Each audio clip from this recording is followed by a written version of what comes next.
안녕하십니까 성도 여러분. 오늘은 제7과 넷째 날 수요일 말씀입니다. 우리를 위한 아버지의 계획이라는 말씀으로 오늘 하루의 시작의 말씀을 함께 나누겠습니다. 말씀 나누기 전에 기도하겠습니다. 하늘에 계신 아버지 하나님, 오늘 아버지 하나님께서 우리를 향하여 가지신 그 귀하고 놀라우신 계획이 무엇인지 분명히 말씀을 통하여 보게 하시고, 우리가 앞으로 주님 오실 그날을 간절히 소망하고 기다릴 때 우리 주께서 우리를 향하여 주실 그 놀라운 구원의 계획이 무엇인지를 말씀을 통하여 깨닫게 하여 주시옵소서. 이스라엘 백성들에게 보여주신 그 놀라우신 약속의 그 성취를 이 땅에 사는 지금 이 시대의 사람들 우리에게도 주님 그 계획이 그 약속이 성취될 수 있도록 인도하여 주시옵소서. 예수님의 이름으로 간절히 기도합니다. 아멘. 오늘 우리가 나눌 말씀의 제목은 우리를 위한 아버지의 계획이라는 제목으로 함께 말씀의 은혜를 나눕니다. 우리 하나님께서는 이 땅에 백성들을 향하여 가지신 계획이 무엇인지를 오늘 이스라엘 백성들을 통하여 보여주십니다. 예레미야서 29장에 나와 있는 이 말씀을 통하여 하나님께서 이스라엘 백성들에게 그 어떠한 상황에도 당신이 가지신 모든 언약 속에 성취되어질 그 약속들, 오늘날에도 분명히 그것이 성취되어질 수 있음을 오늘 말씀을 통하여 우리에게 확신을 줍니다. 모든 사람은 희망을 갖기를 애씁니다. 그런데 희망은 과연 어디 있는가라고 질문합니다. 어떤 사람들은 사랑하는 친구를 통하여, 좋은 관계를 통하여 그들이 삶의 희망을 느끼기도 하고, 또 어떤 사람들은 자신들이 가지고 살아가는 모든 재정적 안정이나 그들의 가정의 삶에서 희망을 발견하려고 노력한다라고 이야기합니다. 그렇다면 과연 오늘 우리는 어떤 삶의 희망과 용기를 가지고 살아가고 있는가? 또한 우리는 그것들을 어디에서 찾으려고 하고 있는가 하는 것입니다. 특별히 오늘 그리스도인들에게 있어서 이 질문은 참으로 중요합니다. 우리 삶의 중심에 가장 중요한 것이 무엇인지를 보여주는 말씀이기 때문에 그렇습니다. 오늘 그 말씀의 핵심은 예레미야가 살아가는 그 시대에 하나님께서 주신 이스라엘 백성들을 향하여 가지신 포로 생활에서의 그 모든 시간의 끝이 언제일지 그 끝에 관한 계획을 하나님께서 보여주시면서 그 시간들을 어떻게 참아 기다려야 하는지를 이야기하고 있습니다. 자, 시편 137편 1절에서는 이렇게 기록합니다. 우리가 바벨론의 여러 강변 거기에 앉아서 시온을 기억하며 울었도다 라고 이야기합니다. 이스라엘 백성들이 바벨론의 포로로 잡혀가서 그들의 고향 시온을 생각하고 예루살렘을 생각할 때마다 그들의 마음이 얼마나 답답하고 그리웠는지를 표현하는 장면이죠. 그들이 울었다라고 하는 그 말씀을 오늘 기록하고 있는 것이죠. 비록 그들은 절망하고 있었지만 예레미야는 그들이 희망을 포기하지 말아야 된다라고 이야기하고 있는 장면입니다. 여러분, 희망이 보이지 않는 순간에 어떻게 희망을 보아야 하는가? 예레미야는 사실 이스라엘 백성들에게 참 힘들고 어려운 시간에 단비 같은 그런 말씀을 하나님을 통하여 받고 있는 것이지요. 예레미야가 이스라엘 백성들에게 있어서 모든 것은 다 포기한다 할지라도 그들이 고국의 땅, 그 시온으로 돌아갈 그 희망을 결코 저버리지 말도록 이야기합니다. 여러분, 예레미야서 29장의 말씀은 무엇일까요? 예레미야의 편지 형식으로 기록된 말씀입니다. 그러나 이 서신 형식으로 기록된 바로 예언이라고 우리는 말하지요. 바벨론 군대에게 잡혀간 백성들 중에 많은 사람들이 BC 597년경에 이미 바벨론에 이송되었습니다. 그 가운데에는 여호야긴 왕과 그리고 왕족들 그리고 또한 무리의 제사장들과 그리고 상당한 숫자의 선지자들이 포함되어 있었다는 것이지요. 그래서 이 선지자들 중에 일부 거짓 선지자들이 이야기를 퍼뜨리기 시작합니다. 거짓 소문이지요. 잡혀간 백성들이 속히 귀환하게 될 것이라고 하는 예언을 하고 있는 이야기입니다. 그래서 이 소식이 예레미야에게 전해진 것이지요. 그래서 예레미야는 잡혀간 이스라엘 백성들이 하나냐와 그 친구들의 친구들의 이 가망도 없고 신빙성도 없는 환상적인 낙관론에 빠져 있게 된 것입니다. 그래서 그들이 잘못되지 않도록 이스라엘 백성들이 바른 길에 설 수 있도록 경계시키기 위해서 이 편지서를 쓰게 된 것입니다. 그들은 예루살렘으로 되돌아가게 해줄 하나님의 섭리를 그들은 간절히 바라고 있었습니다. 그래서 그런 중에 참고 기다리는 자세가 무엇보다도 그 당시 그들에게 필요했습니다. 다시 말하면 충동적인 행동으로 인해서 그들이 겸손하게 자세를 낮추고 그리고 자신들의 그 마음 자세가 결코 흔들려서는 안 될 것이기 때문이었습니다. 그래서 하나님의 섭리에 의지하고 참으며 기다리는 자세가 이 성급한 낭망이나 또 어리석은 자살 행위보다 더 중요하게 지켜져야 할 요건이라고 이야기하고 있습니다.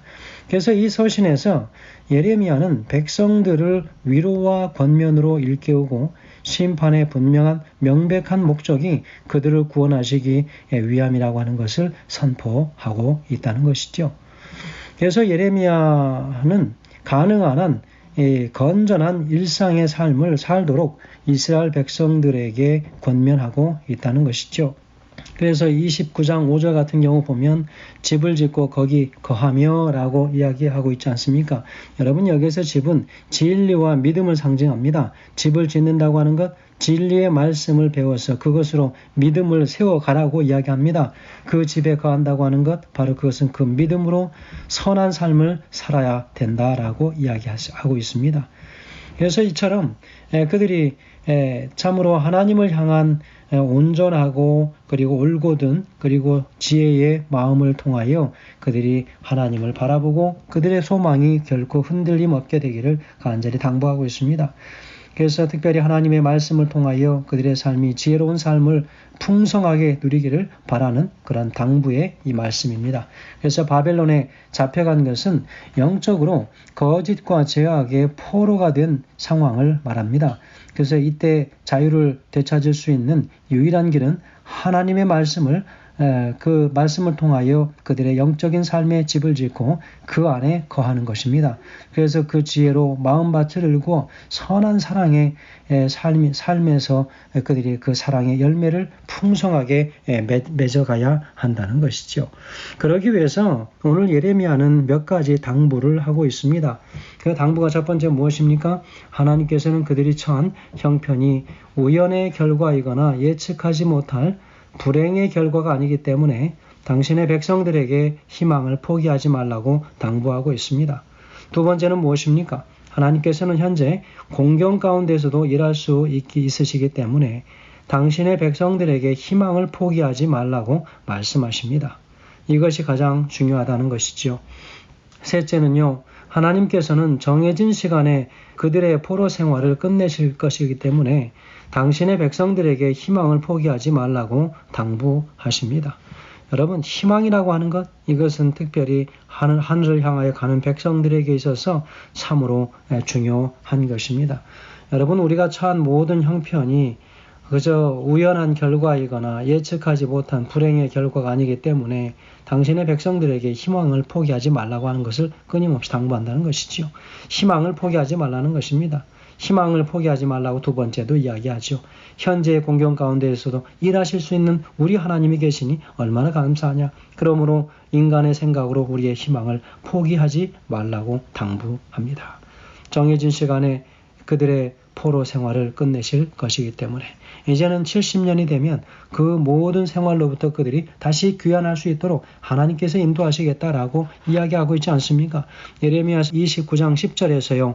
여호와께서 이와 같이 말씀하시니라 바벨론에서 70년이 차면 내가 너희를 돌보고 나의 선한 말을 너희에게 성취하여 너희를 이곳으로 돌아오게 하리라 라고 기록하고 있지 않습니까?